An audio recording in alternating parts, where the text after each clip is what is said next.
Come on over. There's Louie.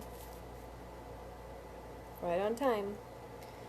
Bagheera, I don't want you over there.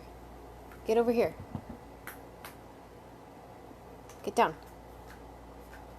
Thank you. Okay. Facebook Live changed how? Oh, there's 3 people here. It's okay, Bagheera. You can come back. I'm sorry I sprayed you in the face, but you wouldn't move when I sprayed you on the side of your body. Don't be mad at me.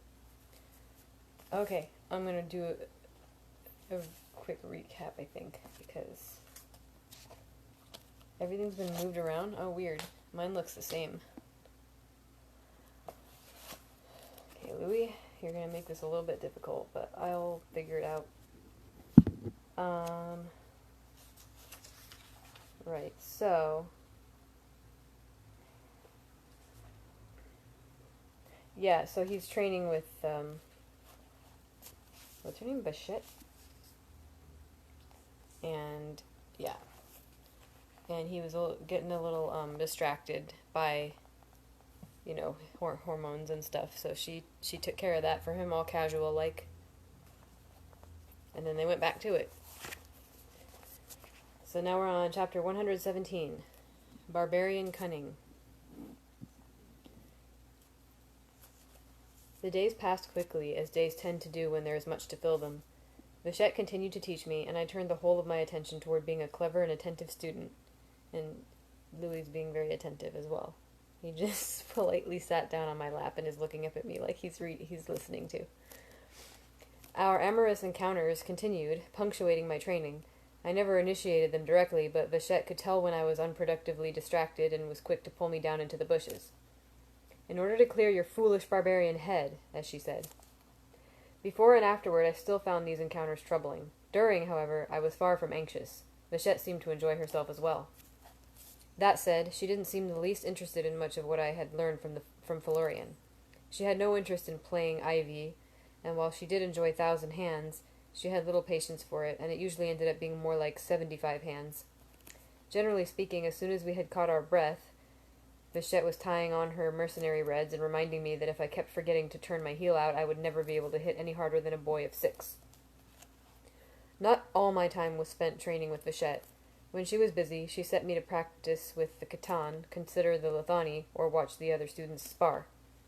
There were a few afternoons or evenings when Vachette simply sent me on my way. So I explored the surrounding town and discovered Heret was much larger than I'd originally assumed. The difference was that all its houses and shops weren't huddled together in a knot. They were scattered over several square miles of rocky hillside. They were a marvel, a sprawling stone building built on top of what I guessed was either a natural hot spring or some marvelously engineered plumbing. There were large rooms full of water and small rooms full of steam, rooms with deep pools for soaking, and rooms with great brass tubs for scrubbing. There was even one room with a pool big enough for swimming. All through the building the Adem mingled without any regard for age, gender, or state of undress. This didn't surprise me nearly as much as it would have a month ago, but it still took a great deal of getting used to. At first I found it hard not to stare at the breasts of the naked women. Then, when some of that novelty faded, I found it hard not to stare at the scars that crossed the bodies of mercenaries. It was easy to tell who had taken the red, even when their clothes were off. Rather than fight my urge to gawk, I found it easier to go early in the morning or late at night when the baths were largely empty. Coming and going at odd hours wasn't difficult, as there was no lock on the door. It was open at all hours for anyone to use. Soap and candles and towels were available for the taking. The baths, Vachette told me, were maintained by the school. I found the smithy by following the noise of ringing iron. The man working there was pleasantly talkative. He was glad to show me his tools and tell me the names for them in Ademic. Once I knew to look, I saw there were signs above the doors of the stores. Pieces of wood carved or painted to show what was sold inside. Bread, herbs, barrel staves. None of the signs had words, which was fortunate for me, as I had no idea how to read Ademic. I visited an apothecary, where I was told I was not welcome, and a tailor, where I was greeted warmly. I spent some of the 3 royals I'd stolen to buy 2 new sets of clothes, as those I had with me were showing their miles. I bought shirts and pants in muted colors, after the local fashion, hoping they might help me fit in just a little better. I also spent many hours watching the sword tree. At first I did this under Vichette's direction, but before long I found myself drawn back when I had time of my own to spend. Its motions were hypnotic, comforting. At times it seemed the branches wrote against the sky, spelling the name of the wind. True to her word, Vichette found me a sparring partner. What are you doing over there? Sorry.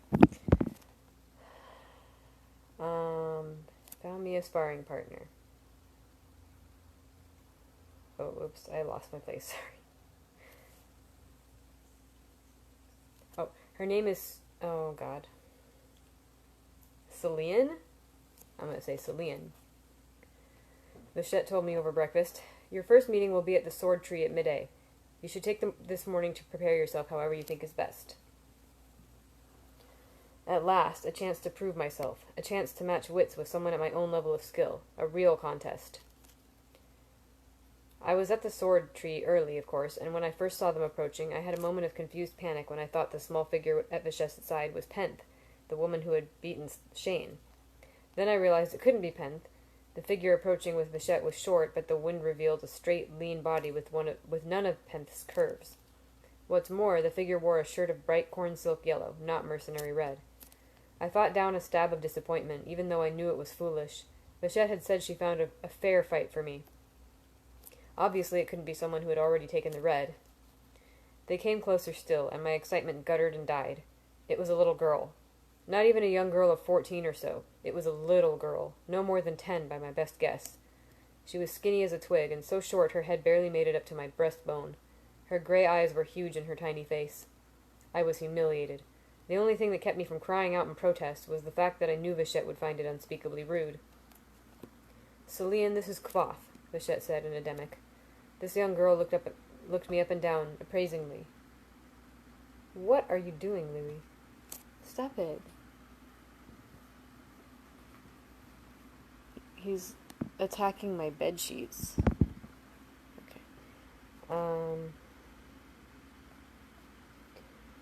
This young girl looked me up and down appraisingly, then took an unconscious half-step closer. A compliment. She considered me enough of a threat that she wanted to be close enough to strike me if necessary. It was closer than an adult would have stood because she was shorter. "Polite greeting," I gestured. Celine returned my gesture. It might have been my imagination, but it seemed the angle of her hands implied polite, non-subordinate greeting. Kvothe is probably going to get beaten up by a little girl. If Vichette saw it, she made no comment. "It is my desire that the two of you fight." Celine looked at me over again, her narrow face set in the typical Adem impassivity. The wind blew at her hair, and I could see a half-healed cut running from above her eyebrow up into her hairline. "Why?" the girl asked calmly. She didn't seem afraid. It sounded more as if she couldn't think of the least reason she would want to fight me. "Because there are things you can learn from each other," Vichette said, "and because I say you will." Vichette gestured to me. "Attend." Celine's katana is quite exceptional. She has years of experience, and is easily the match of any two girls her size. Vichette tapped Celine on the shoulder twice. Caution. Kvothe, on the other hand, is new to the katana and has much to learn, but he is stronger than you and taller, with a better reach. He also possesses a barbarian's cunning. I looked at Vichette, unsure whether she was poking fun at me or not. "Also," Vichette continued to Celine, "you will very likely have your mother's height when you are grown, so you should practice fighting those larger than yourself. Attend. Lastly, he is new to our language, and for this you will not mock him." The girl nodded. I noticed Vichette hadn't specified I couldn't be mocked for other reasons. Vichette straightened and spoke formally. "Nothing with the intention to injure." She held up fingers, marking the rules she had taught me when we started hand-fighting. "You may strike hard, but not viciously. Be careful of the head and neck, and nothing at all toward the eyes. You are each responsible for the other's safety. If one of you gains a solid submission against the other, do not attempt to break it. Signal fairly and count at the end of the bout." "I know this," Celine said, irritation. "It bears repeating," Vichette said, stern rebuke. "Losing a fight is forgivable. Losing your temper is not. This is why I have brought you here instead of some little boy. Did I choose wrongly?" Celine looked down, apologetic regret, embarrassed acceptance. Vichette addressed us both. Injuring another through carelessness is not of the Lethani.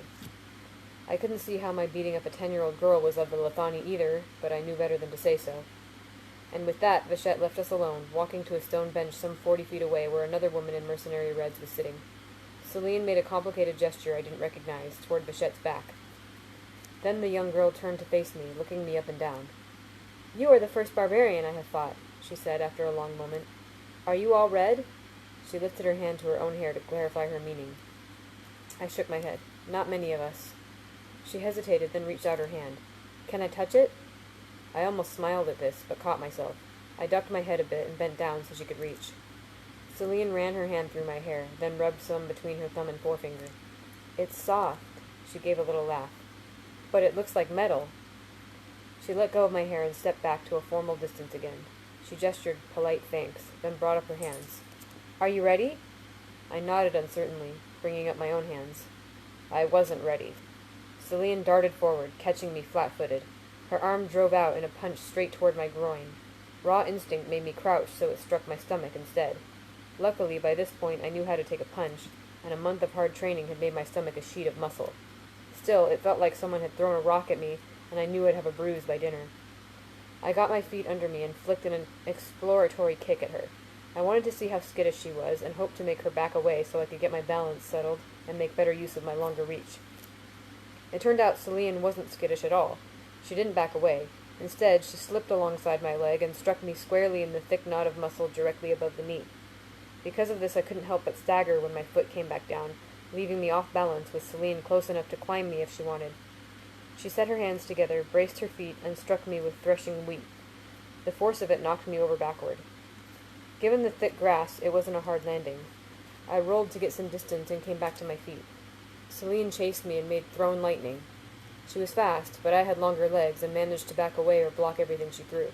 She faked a kick, and I fell for it, giving her the opportunity to hit me right above the knee in the same place as before. It hurt, but I didn't stagger this time, instead stepping sideways and away. Still, she followed me, relentless and overeager, and in her haste she left an opening. But despite the bruises and the fall she'd already given me, I couldn't bring myself to throw a punch at such a tiny girl. I knew how solidly I could hit Tempe or Vachette, but Celine was such a tiny twig of a thing. I worried I would hurt her. Hadn't Vachette said we were responsible for each other's safety?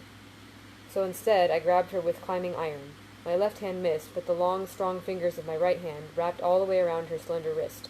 I didn't have her in the proper submission, but now it was a game of strength, and I couldn't help but win. I already had her wrist. All that remained was to grip her shoulder, and I'd have her in Sleeping Bear before Celine made Break Lion. But it wasn't the version I had learned. Hers used both hands, striking and twisting so quickly that my hand was stinging and empty before I could think. Then she grabbed my wrist and pulled, lashing out to kick my leg in a fluid motion. I leaned, buckled, and she stretched me out flat above the ground. This landing wasn't soft, more a jarring flop onto the grass.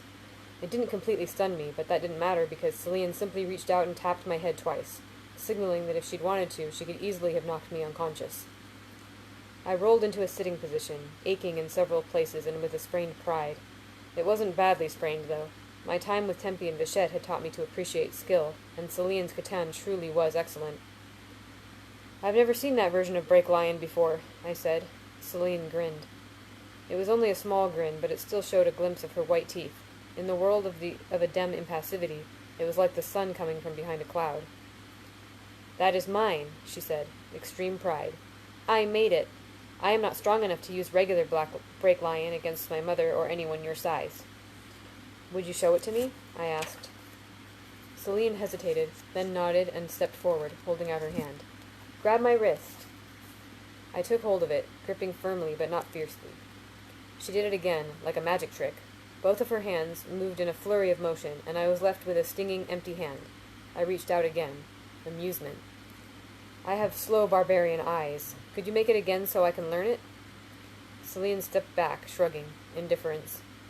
"Am I your teacher? Should I give something of mine to a barbarian who cannot even strike me in a fight?" She lifted her chin and looked off toward the spinning sword tree, but her eyes darted back to me, playfully. I chuckled and came to my feet, bringing up my hands again. She laughed and turned to face me. "Go!" This time I was ready, and I knew what Celine was capable of. She was no sort of delicate flower. She was quick and fearless and aggressive.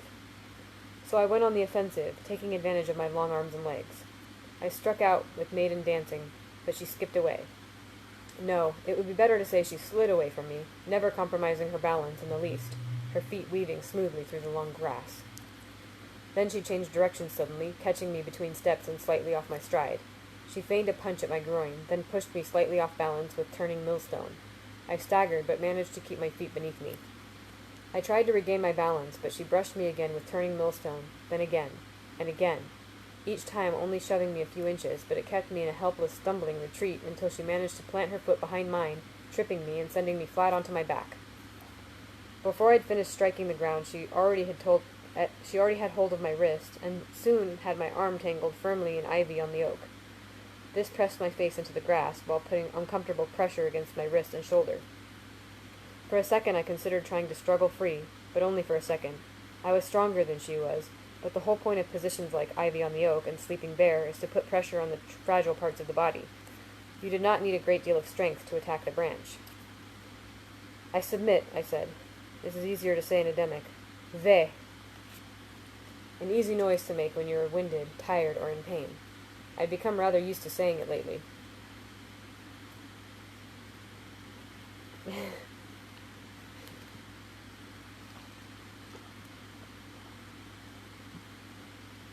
Celine let go of me and stepped away, watching as I sat up. You really aren't very good, she said with brutal honesty. I am not used to striking young girls, I said. How could you become used to it? She laughed. To grow used to a thing, you must do it over and over again. I expect you have never struck a woman even once. Celine extended a hand. I took it in what I hoped was a gracious manner, and she helped pull me to my feet.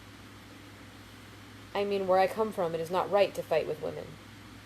I do not understand, she said. Do they not let the men fight in the same place as the women? I mean, for the most part, our women do not fight, I explained. Celine rolled her wrist over, opening and closing her hand as if there were some dirt on the palm and she was absent-mindedly trying to rub it off. It was the hand-talk equivalent of puzzlement, a confused frown of sorts. How do they improve their katan if they do not practice? She asked. Where I come from, the women have no katan at all. Her eyes narrowed, then brightened. You mean to say they have a secret katan? She said, using the Arturan word for secret. Though her face was composed, her body vibrated with excitement. A katan only they know, that the men are not allowed to see? Celine pointed over to the bench where our teacher sat, ignoring us. Bichette has such a thing. I have asked her to show it to me many times, but she will not.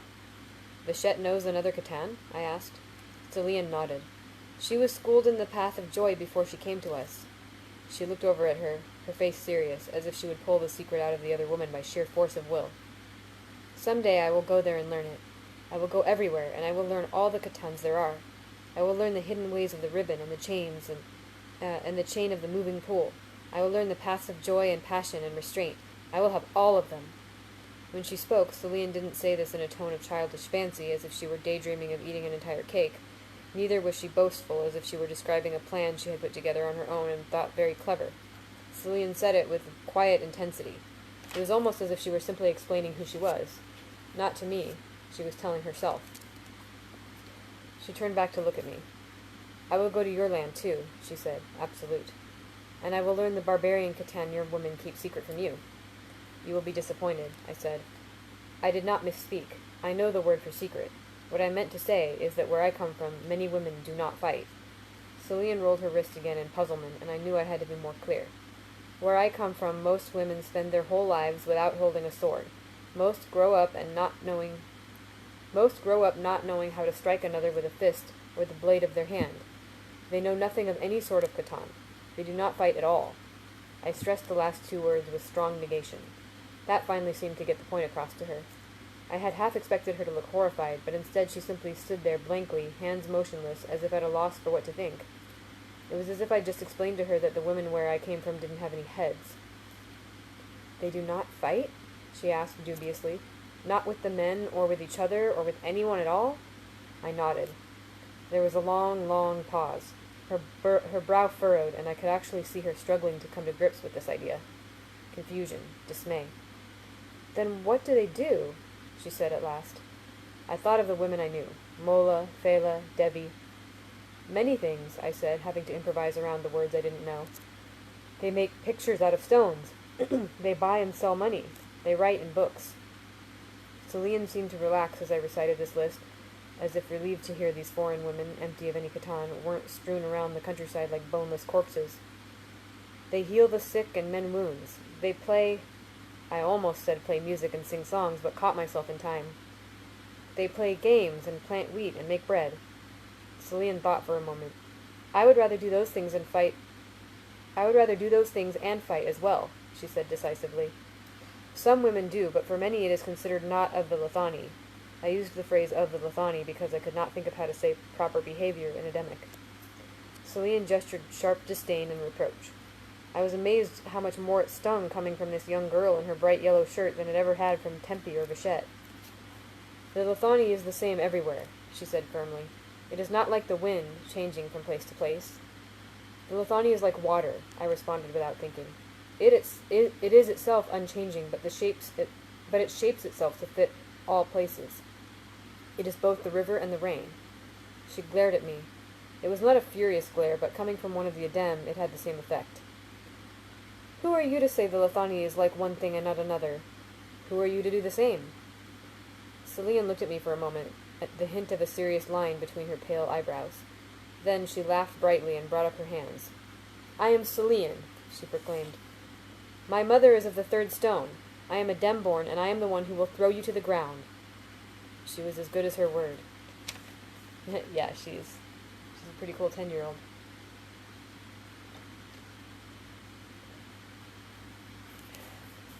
Alright, chapter 118. Purpose. Bichette and I fought, moving back and forth across the foothills of Ademra. After all this time, I barely noticed the wind anymore. It was as much a part of the landscape as the uneven ground beneath my feet. Some days it was gentle, and did little more than make patterns in the grass, or flick my hair into my eyes. Other days it was strong enough to make the loose fabric of my clothes crack and snap against my skin. It could come at you from unexpected directions without a moment's warning, pushing you as firmly as a hand between your shoulder blades. Why do we spend so much time on my hand fighting? I asked Bichette as I made picking clover. Because your hand fighting is sloppy, Bichette said, blocking me with fan water. Because you embarrass me every time we fight. But my sword fighting is even worse, I said as I circled, looking for an opening.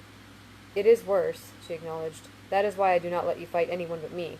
You are too wild. You could hurt someone. I smiled. I thought that was the point of this. Bichette frowned, then reached out casually to grip my wrist and shoulder, twisting me into sleeping bear.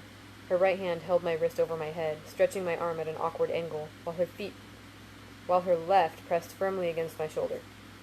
Helpless, I was forced to bend at the waist, staring at the ground. Ve, I said in submission. But Bichette didn't release me. She twisted, and the pressure against my shoulder increased. The small bones of my wrist began to ache. Ve, I said a little louder, thinking she hadn't heard me. But still she held me, twisting a little harder at my wrist. Bichette? I tried to turn my head to look at her, but from this angle all I could see was her leg. If the point of this is to hurt someone, she said, why should I let you go? That's not what I meant. Bichette pushed down harder, and I stopped talking. What is the purpose of Sleeping Bear? She asked calmly. To incapacitate your opponent, I said. Very well. Bichette began to bear down with the slow, relentless force of a glacier. Dull pain began to build in my shoulder as well as my wrist. Soon your arm will be twisted from the cup of your shoulder. Your tendons will stretch and pull free of the bone. Your muscles will tear, and your arm will hang like a wet rag at your side. Then will Sleeping Bear have served its purpose? I struggled a bit out of pure animal instinct, but it only turned the burning pain into something sharper, and I stopped. Over the course of my training, I had been put into inescapable positions before. Every time I had been helpless, but this was the first time I truly felt that way. The purpose of Sleeping Bear is control, Bichette said calmly. Right now, you are mine to do with as I wish. I can move you or break you or let you free. I would prefer free, I said, trying to sound more hopeful than desperate. There was a pause, then she asked calmly, What is the purpose of Sleeping Bear? Control. I felt her hands release me, and I stood, slowly rolling my shoulder to ease the ache. Bichette stood there, frowning at me. The point of all this is control. First, you must have control of yourself. Then you can gain control of your surroundings. Then you gain control of whoever stands against you. This is the Lethani. After the better part of a month in Heret, I could not help but feel that things were going well. Vachette acknowledged that my language was improving, congratulating me by saying I sounded like a child rather than just an imbecile. I continued to meet with Celine in the grassy field next to the sword tree. I looked forward to these encounters, despite the fact that she thrashed me with cheerful ruthlessness every time we fought. It took 3 days before I finally managed to beat her. That's an interesting verse to add to the long story of my life, isn't it? Come, listen all, and I will tell a tale of brave and daring deeds, of wonders quaff the bloodless rot, and of the time he bravely fought a twigling girl no more than 10, and listen how it came to pass, the mighty blow he bravely dealt that knocked her sprawling to the grass, and of the glow of joy he felt. Awful as it might sound, I was proud, and justifiably so. Celine herself congratulated me when it happened, seeming more than a little surprised that I had managed it. There, in the long shadow of the sword tree, she showed me her two-handed variant of breaking lion as a reward, flattering me with the familiarity of an impish grin. That same day we finished our prescribed number of bouts early. I went to sit on a nearby lump of stone that had been smoothed into a comfortable seat. I nursed my dozen small hurts from the fight and prepared to watch the sword tree until Vachette returned to fetch me. Celine, however, was not the sort to sit and wait. She skipped over to the sword tree, standing only a few feet from where the longest branches bobbed and danced in the wind, sending the round, razor-sharp leaves turning in wild circles. Then she lowered her shoulders and darted under the canopy, in among the 1,000 madly spinning leaves. I was too startled to cry out, but I did come halfway to my feet before I heard her laughing. I watched as she darted and jigged and spun, her tiny body dodging out of the way of the wind-tossed leaves as if she were playing tag. She made it halfway to the trunk and stopped. She ducked her head, reached out, and swatted away a leaf that otherwise would have cut her. No, she didn't just lash out. She used drifting snow. Then I watched her move even closer to the trunk, weaving back and forth and protecting herself. First she used maiden combs her hair, then danced backward. Then she skipped to one side, the katana abandoned. She crouched and sprinted through a gap in the leaves and made her way to the trunk of the tree, slapping it with one hand. And she was back among the leaves. She made pressing cider, ducked and spun and ran until she was clear of the canopy.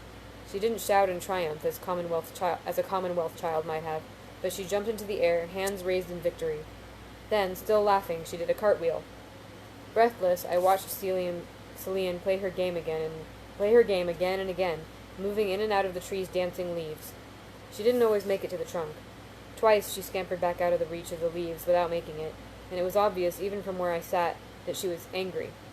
Once she slipped and was forced to crawl out under the reach of the leaves. But she made it to the trunk and back 4 times, each time celebrating her escape with upraised hands, laughter, and a single perfect cartwheel. She only stopped when Vachette returned. I watched from a distance as Vachette stormed over and gave the girl a stern telling off. I couldn't hear what was said, but their body language spoke volumes. Celine looked down and shuffled her feet. Vachette took a finger and cuffed the young girl on the side of her head. It was the same scolding any child receives. Stay out of the neighbor's garden. Don't tease the Benton's sheep. Don't play tag among the 1,000 spinning knives of your people's sacred tree.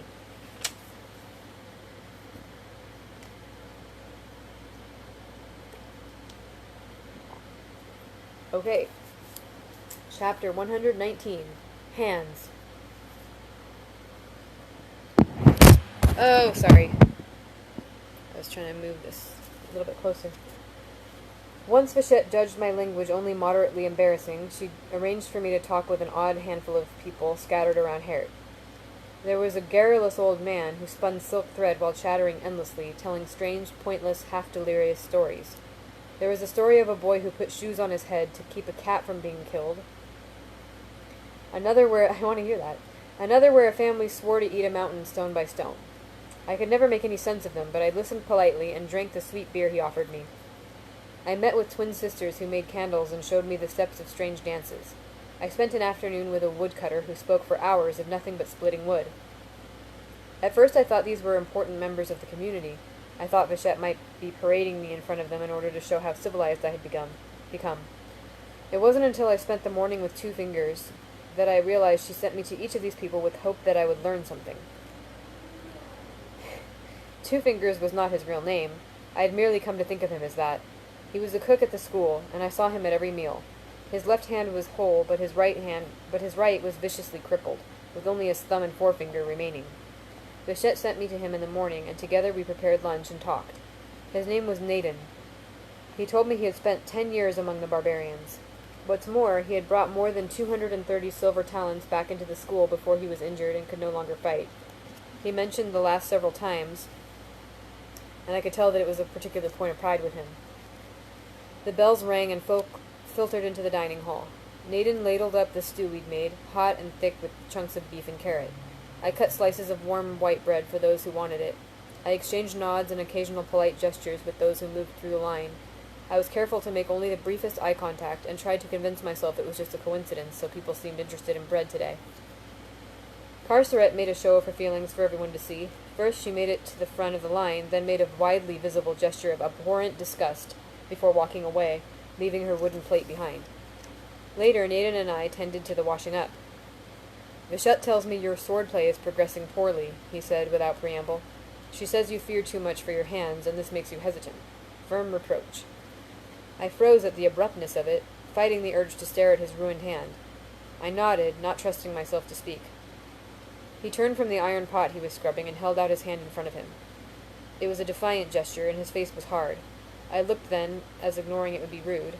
Only his thumb and forefinger remained, enough to grip at things, but not enough for any delicate work. The half of his hand that remained was a mass of puckered scar. I kept my face even, but it was hard. In some ways I was looking at my worst fear. I felt very self-conscious of my uninjured hands and fought the urge to make a fist or hide them behind my back. "It has been a dozen years since this hand held a sword," Naden said. Proud anger, regret. "I have thought long on that fight where my fingers were lost. I did not even lose them to a skilled opponent. They fell to some barbarian whose hands were better suited to a shovel than the sword." He flexed his two fingers. In some ways he was lucky. There were other Adem in the Heret who were missing entire hands, or eyes, or limbs to the elbow or knee. "I have thought a long time.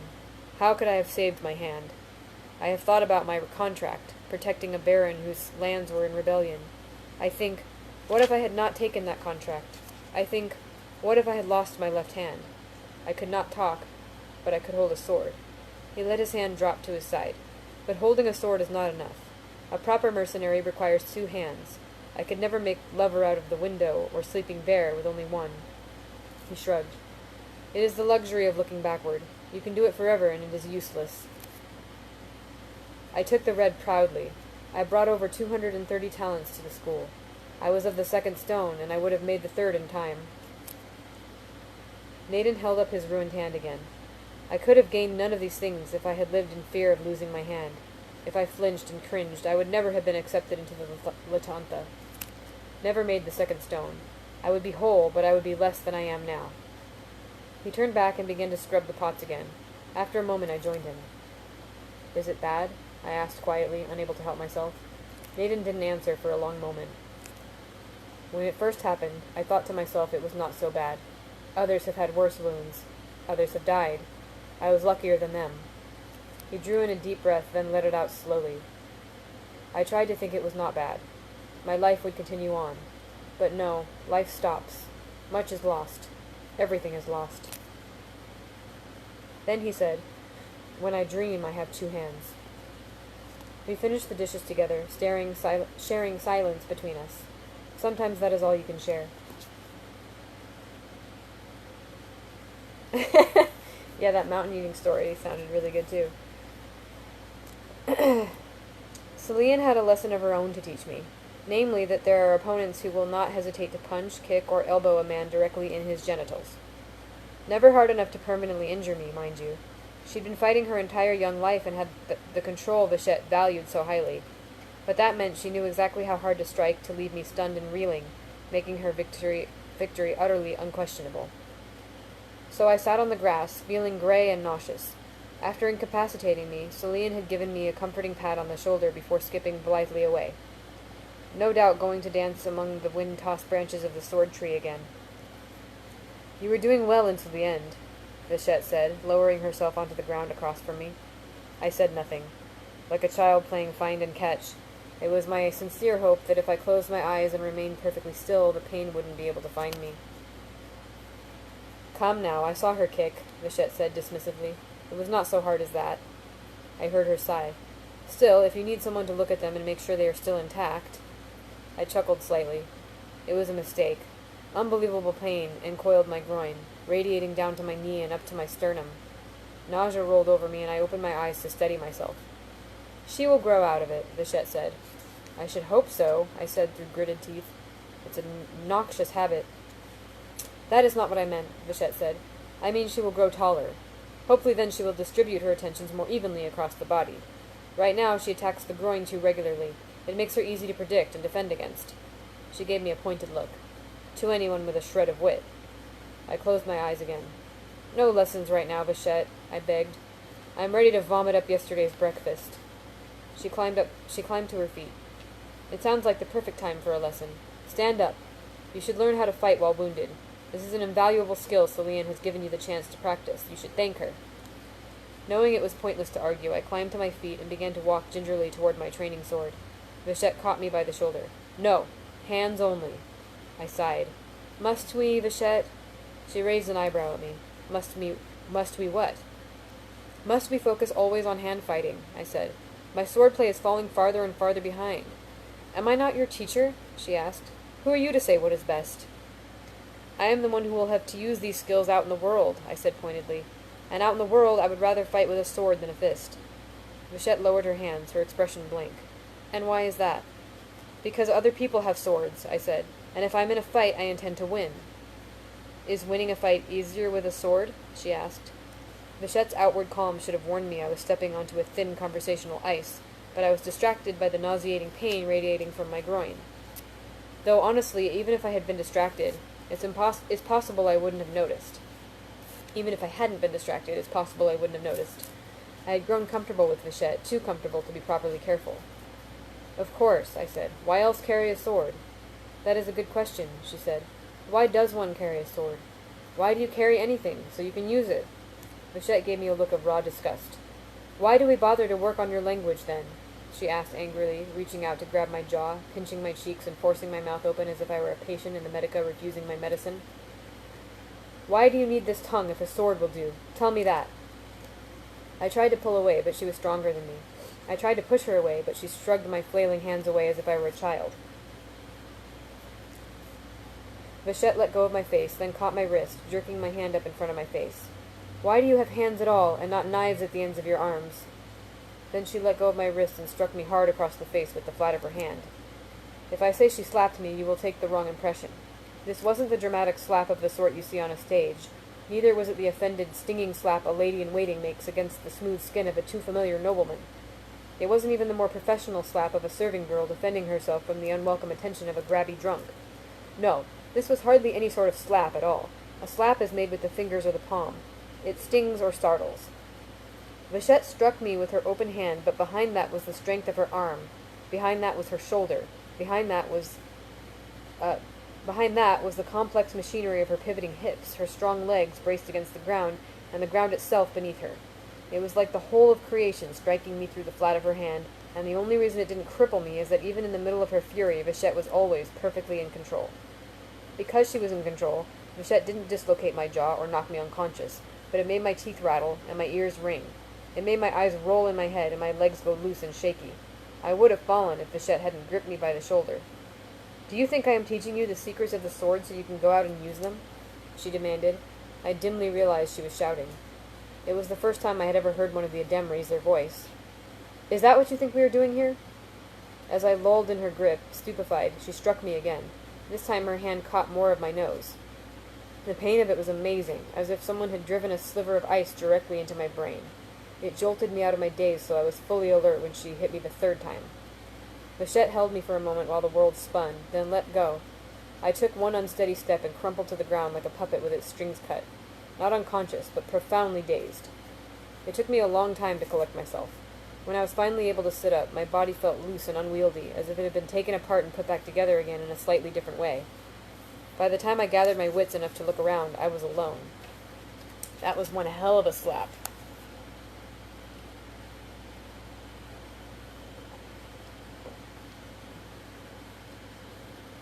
Well, let's see. I could probably do at least another chapter.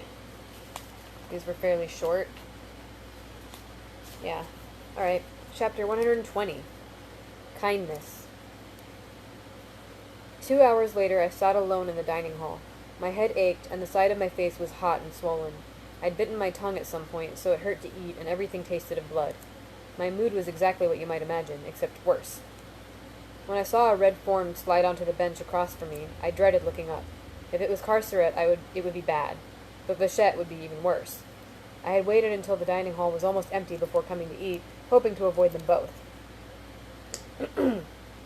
But glancing up, I saw it was Penth, the fierce young woman who had beaten Shane.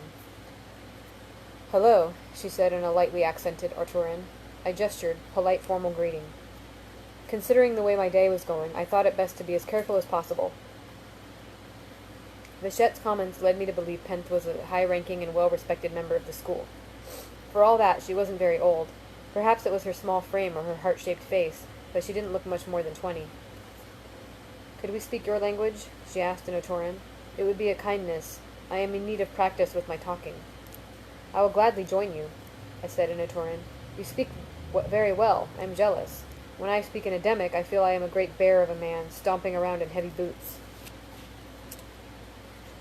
Penth gave a small, shy smile, then covered her mouth with her hand, blushing slightly. "Is that correct, to smile?" "It is correct, and polite.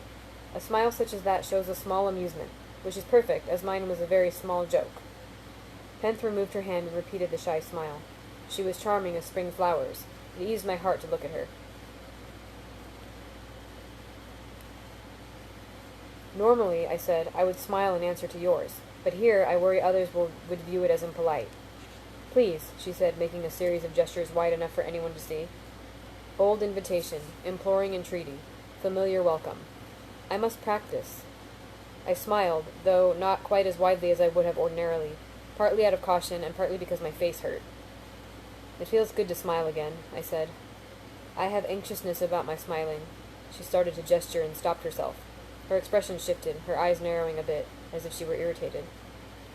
"This?" I asked, gesturing mild worry. She nodded. "How do you make that with the face?" "It is like this." I drew my brows together slightly. "Also, as a woman, you would do this." I pursed my lips slightly. "I would do this, as I am a man." I drew my lips down into a small frown instead. Interesting. "Hey, no!" Penth looked at me blankly, aghast. It is different for men and women?" she asked, disbelief creeping into her tone. "Only some," I reassured her, "and only small things." "There is so much," she said, allowing a note of despair into her voice. "With one's family, one knows what every small movement of the face means. You grow up watching. You know the all of what is in them. Those friends you are young with, before you know better than to grin at everything. It is easy with them. But this," she shook her head, "how can one possibly remember when to correctly show one's teeth? How often am I supposed to touch eyes?" "I understand," I said. "I am very good at speaking in my language. I can make the cleverest meanings, but here that is useless." I sighed. "Keeping my face still is very hard. I feel I am always holding my breath." "Not always," she said. "We are not always still of the face. When you are with—" She trailed off, then quickly gestured apology. I have none I am close to," I said, gentle regret. I had hoped I was growing close to Vachette, but I fear I ruined that today. My nose is itching so bad. Sorry about all the face touching. Penth nodded. "I saw." She reached out and ran her thumb along the side of my face. It felt cool against the swelling. "You must have angered her very." "I can tell that by the ringing of my ears," I said. Penth shook her head. "No, your marks." She gestured to her own face this time. "With another it might be a mistake, but Vachette would not leave such if she did not wish everyone to see." The bottom dropped out of my stomach and my hand went unconsciously to my face. Of course. This wasn't mere punishment, it was a message to all of Ademra. "Fool that I am," I said softly. I did not realize this until now. We ate quietly for several minutes before I asked, "Why did you come to sit with me today?" "When I saw you today, I thought I had heard many people speak about you, but I knew nothing of you from personal knowing." A pause. "And what do others say?" I said with a small, wry smile. She reached out to touch the corner of my mouth with her fingertips. "That," she said. "What is the bent smile?" Gentle mocking, I gestured in explanation. "But of myself, not you. I can guess what they say." Not all is bad, she said gently. Pent looked up at me and met my eyes then. They were huge in her small face, slightly darker gray than usual. They were so bright and clear that when she smiled, the sight of it almost broke my heart. I felt tears well up in my eyes, and I quickly looked down, embarrassed. "Oh," she said softly, and gestured a hurried, distressed apology. "No, I am wrong with my smiling and eye-touching. I meant this," kind encouragement. "You are right with your smiling," I said without looking up, blinking furiously in an attempt to clear the tears away. "It is an unexpected kindness on a day when I do not deserve such a thing. You are the first to speak with me from your own desire, and there is a sweetness in your face that hurts my heart." I made gratitude with my left hand, glad that I didn't need to meet her eyes to show her how I felt. Her left hand crossed the table and caught hold of mine. Then she turned my hand face up and pressed comfort softly into my palm. I looked up and gave her what I hoped was a reassuring smile. She mirrored it almost exactly, then covered her mouth again. "I maintain anxiousness about my smiling." "You should not. You have the perfect mouth for smiling." Pence looked up at me again, her eyes meeting mine for a heartbeat before darting away. "True?" I nodded. In my own language, it is a mouth I would write. I brought myself up short, sweating a bit when I realized I'd almost said song. "Poem?" she suggested helpfully. "Yes," I said quickly. "It is a smile worthy of a poem." "Make one, then," she said, "in my language." "No," I said quickly. "It would be a bear's poem, too clumsy for you." This just seemed to spur her on, and her eyes grew eager. "Do! If it is clumsy, it will make me feel better of my own stumbling." "If I do," I threatened, "you must too, in my language." I'd thought this would scare her away, but after only a moment's hesitation, she nodded. I thought of the only Adamic poetry I'd heard, a few snippets from the old silk spinner and the piece from the story Shayan had told about the archer. There wasn't much to go on. I thought of the words I knew, the sounds of them. I felt the absence of my lute sharply here. This is why we have music, after all. Words cannot always do the work we need them to. Music is there for when words fail us. Finally, I looked around nervously, glad there were only a scattered handful of people left in the dining hall. I leaned toward her and said, "Double-weaponed Pent, no sword in hand. Her flower mouth curves, and cuts a heart a dozen steps away." She gave the smile again, and it was just as I said. I felt the sharpness of it in my chest. Felurian had had a beautiful smile, but it was old and knowing. Pent's smile was bright as a new penny. It was like cool water on my dry, tired heart. The sweet smile of a young woman. There is nothing better in the world. It is worth more than salt. Something in us sickens and dies without it. I am sure of this. Such a simple thing. How strange. How wonderful and strange. Pent closed her eyes for a moment, her mouth moving silently as she chose the words of her own poem. Then she opened her eyes and spoke in a Torin. "Burning as a branch, cloth speaks, but the mouth that threatens boots reveals a dancing bear." I smiled wide enough to make my face hurt. "It is lovely," I said honestly. "It is the first poem anyone has ever made for me." After my conversation with Pent, I felt considerably better. I was uncertain as to whether or not we had been flirting, but that hardly mattered. It was enough for me to know there was at least one person in Herod who didn't want me dead. I walked to Bichette's house, as I usually did after meals. Half of me hoped she would greet me, smiling and sarcastic, the morning's unpleasantness put wordlessly behind us. The other half of me feared she would refuse to speak with me at all. As I came over the rise, I saw her sitting on a wooden bench outside her door. She leaned against the rough stone wall of her house, as if she were merely enjoying the afternoon sun. I drew a deep breath and let it out, feeling myself relax. But as I came closer, I saw her face. She was not smiling. Neither did she wear the impassive Adem mask. She watched me approach, her expression hangman grim. I spoke as soon as I came close enough. "Bichette," I said earnestly. "I am—" Still sitting, Bichette held up her hand, and I stopped speaking as quickly as if she had struck me across the mouth. "Apology now is of little consequence," she said, her voice flat and chill as slate. "Anything you say at this point cannot be trusted. You know I am well and truly angry, so you are in the grip of fear. This means I cannot trust any word you say, as it comes from fear. You are clever and charming and a liar. I know you can bend the world with your words, so I will not listen."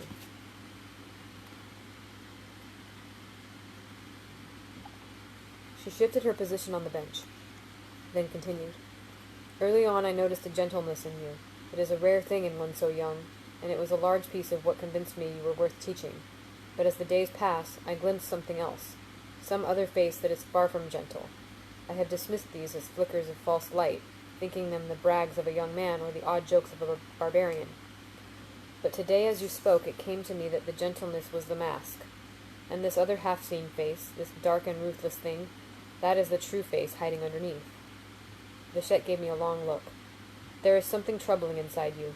Shane has seen it in your conversations. It is not a lack of the Lethani, but this makes my unease more, not less.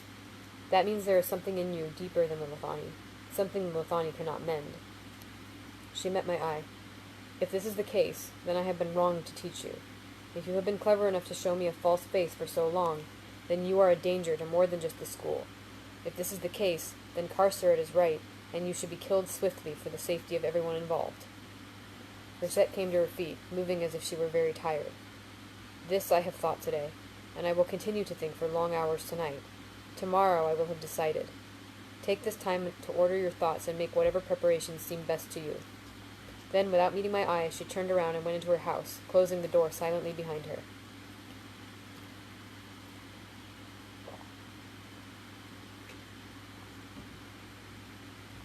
For a while I wandered aimlessly.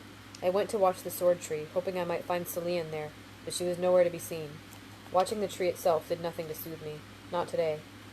So I went to the baths, where I soaked myself joylessly. Afterward, in one of the mirrors scattered through the smaller rooms, I caught the first glimpse of my face since Bichette had struck me. Half my face was red and swollen, with bruises beginning to mottle blue and yellow around my temple and the line of my jaw. I also had the raw beginnings of a profoundly blackened eye. As I stared at myself in the mirror, I felt a low anger flicker to life deep in my belly. I was, I decided, tired of waiting helplessly while others decided whether I could come or go. I had played their game, learned their language, been unfailingly polite, and in return I had been treated like a dog. I had been beaten, sneered at, and threatened with death, and worse. I was finished with it. So I made my way slowly around Hert. I visited the twin sisters, the talkative Smithy, and the tailor where I had bought my clothes. I chatted amiably, passing the time, asking questions, and pretending I didn't look as if someone had beaten me unconscious a handful of hours ago. My preparations took a long time. I missed dinner, and the sky was growing dark by the time I came back to the school. I went straight to my room and closed the door behind me. Then I emptied the contents of my pockets onto my bed, some purchased, some stolen. 2 fine, soft beeswax candles, a long shard of brittle steel from a poorly forged sword, a spool of blood-red thread, a small stoppered bottle of water from the baths. I closed my fist tightly around the last. Most people don't understand how much heat water holds inside it. Hey! What are you doing? Bagheera! Dang it. Sorry. He knocked something over and is trying to eat it. I don't know what it is. Most people don't understand how much heat water holds inside it. That is why it takes so long to boil. Despite the fact that the scalding hot pool I had pulled this from was more than half a mile away, what I held in my hand was of better use to a sympathist than a glowing coal. This water had fire in it. I thought of Penth with a twinge of regret. Then I picked up a candle and began to turn it in my hands, warming it with my skin, softening the wax and beginning to shape a doll out of it. I sat in my room, thinking dark thoughts as the last of the light faded from the sky. I looked over the tools I had gathered and knew deep in my gut that sometimes a situation grows so tangled that words are useless. What other option did I have, now that words have failed me? What do any of us have when words fail us?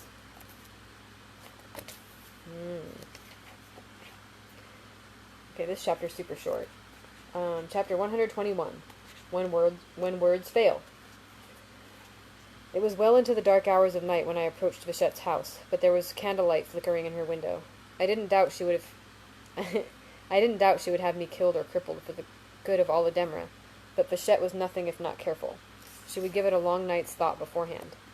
Empty-handed, I knocked softly on her door. After a moment, she opened it. She still wore her mercenary reds, but she had removed most of the silk ties that held it tight to her body.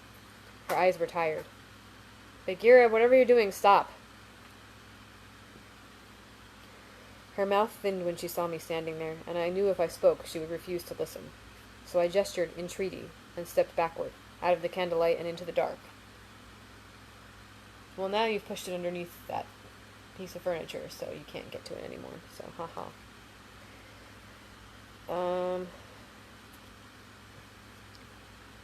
I knew her well enough by this point to be sure of her curiosity. Her eyes narrowed suspiciously as I stepped away, but after a moment's hesitation she followed me. She did not bring her sword. It was a clear night, and we had a piece of moon to light our way.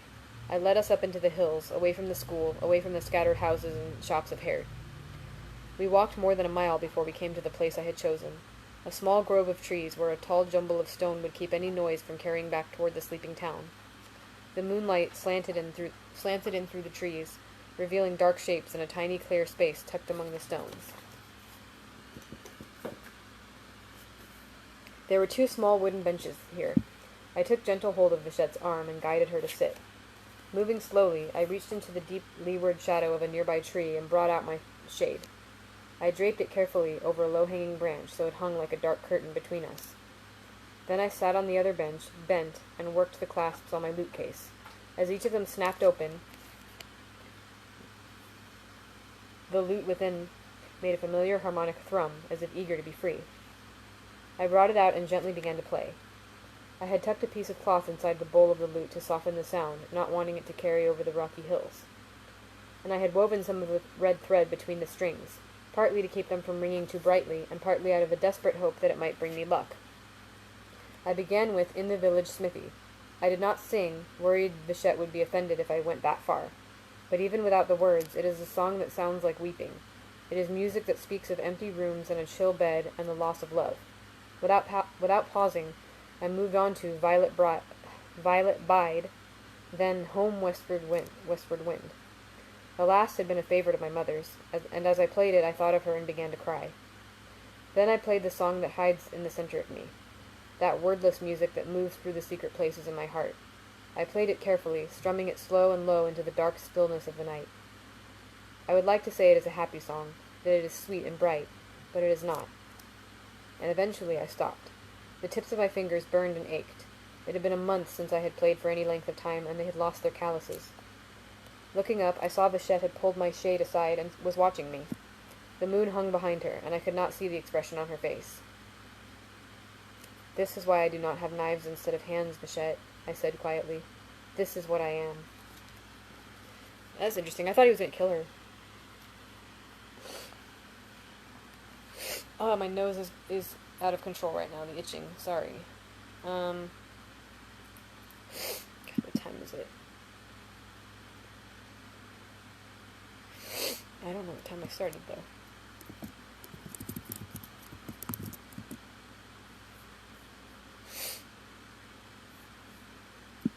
I'm trying to see. I kind of want to read one more. Well, I mean, it's because he was like, it looked like he was making a voodoo doll of her or something. He was like, I have no other option. I tried this. I tried talking to them. I tried playing their game. I tried doing things their way. They leave me with no option. That sounds very murdery to me. Sorry.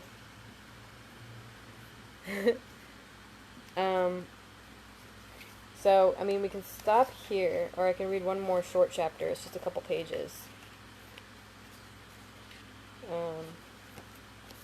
I don't know.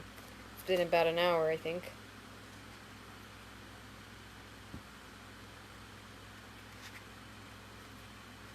Yeah, these chapters are all kind of short, these next ones. But, I do feel like that's kind of a good stopping point. You're right, he did foreshadow that. What else do we have when words fail? He said that at the end of the previous chapter. Touché. Alright, well, I'm gonna stop there. Oh, okay, you said one more. Okay, one more. I don't know. I was indecisive.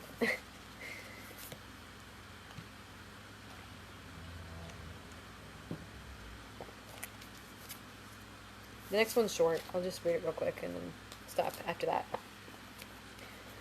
Chapter 122. Leaving. The next morning I woke early, ate quickly, and was back in my room before most of the school was stirring in their beds.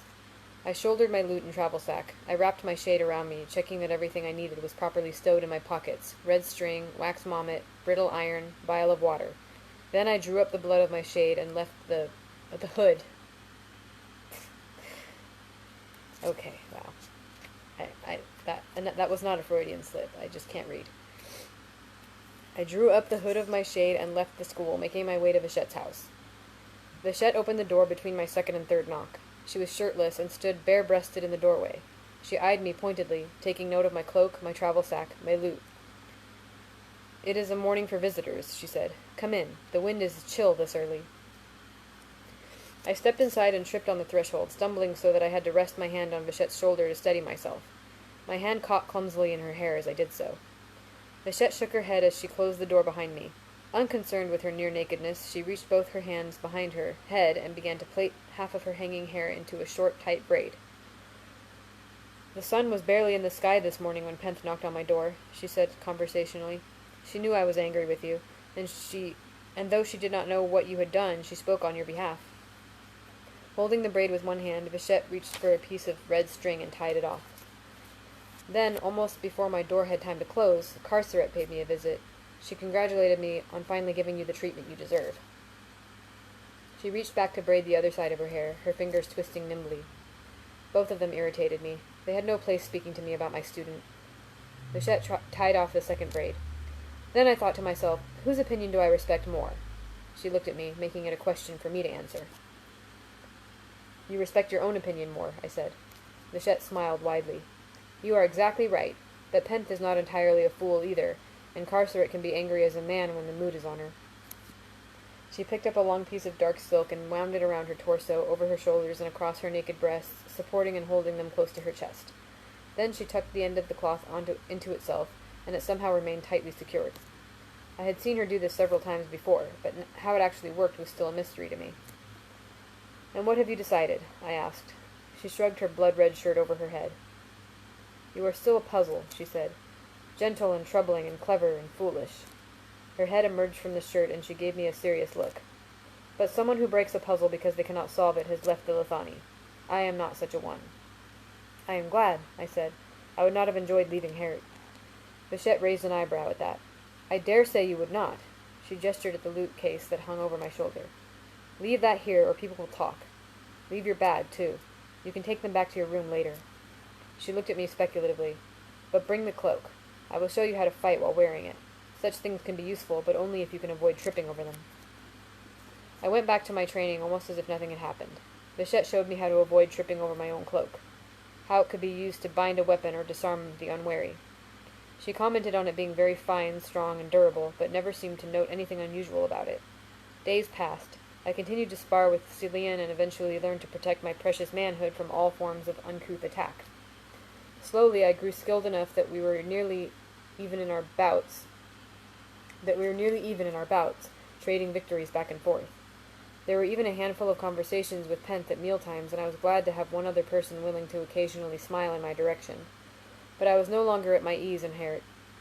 I had come too close to disaster. Whenever I spoke to Vichette, I thought twice about every word. Some words I thought about 3 times. And while Vichette seemed to return to her familiar, wry and smiling self, I would catch her watching me from time to time, her face grim, her eyes intent. As the days passed, the tension between us gradually wore away, fading as slowly as the bruises on my face. I like to think eventually it would have disappeared entirely, but we were not given enough time for that. It came like lightning from the clear blue sky. Vichette opened her door to my knock, but instead of coming outside, she stood in the doorway. "Tomorrow is your test," she said. For a second, I didn't understand what she was talking about. I had been focusing so intently on my sword practice, my sparring with Celine, the language, the Lethani, I had almost forgotten the purpose of it all. I felt a rush of excitement in my chest, followed by a chill knot in my stomach. "Tomorrow?" I said stupidly. She nodded, smiling faintly at my expression. Her subdued response did little to set me at my ease. "So soon?" "Shane feels it would be best. If we wait another month, there could be early snow, keeping you from going freely on your way." I hesitated, then said, "You aren't telling me the whole truth, Vichette." Another faint smile and a small shrug. "You're right in that, though Shane does think waiting is unwise.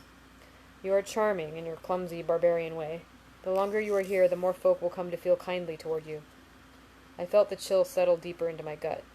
"And if I am to be mutilated, it would be better if it were done before folk realize I'm actually a real person and not some faceless barbarian," I said harshly, though not as harshly as I wanted to. Vichette looked down, then nodded. You would not have heard. But Pen blackened Carceret's eye 2 days ago in an argument about you. Celine, too, has grown fond of you, and talks to the other children. They watch you from the trees while you train. She was still for a moment. And there are others. I knew enough after all this time to read Vichette's small silence for what it really meant. Suddenly her muted mood, her stillness, made much better sense. Shane must attend to the best interests of the school, Vichette said. She must decide according to what is right. She cannot allow herself to be swayed by the fact that some few are fond of you. At the same time, if she makes a correct decision and many in the school resent it, that is not good either. Another shrug. So, am I ready? Bichette was quiet for a long time. That's not an easy question, she said. Being invited to the school isn't merely a matter of skill. It is a test of fit, of suitability. If one of us fails, we can try again. Tempe took his test 4 times before he was admitted. For you, there will only be one chance. She looked up at me. And ready or not, it is time. Okay, that's the end of that chapter. Cool. So, we'll figure out a day next week. Like Stephen mentioned, Sunday we're both going to be going to a thing. Yeah, there you go. That's a better place to stop. Good call. So yeah, Sunday we won't be able to do, but I guess as soon as we know your schedule, we'll figure that out, and we'll see what's going to happen next. I'm all nervous. But I know he's not going to die, obviously, because there needs to be a 3rd book about him. And also because he's telling the story. So, but we'll see what happens. Anyway, thanks for watching, and yup, see you next time. Well, I'll see you tomorrow, but yeah. See you later.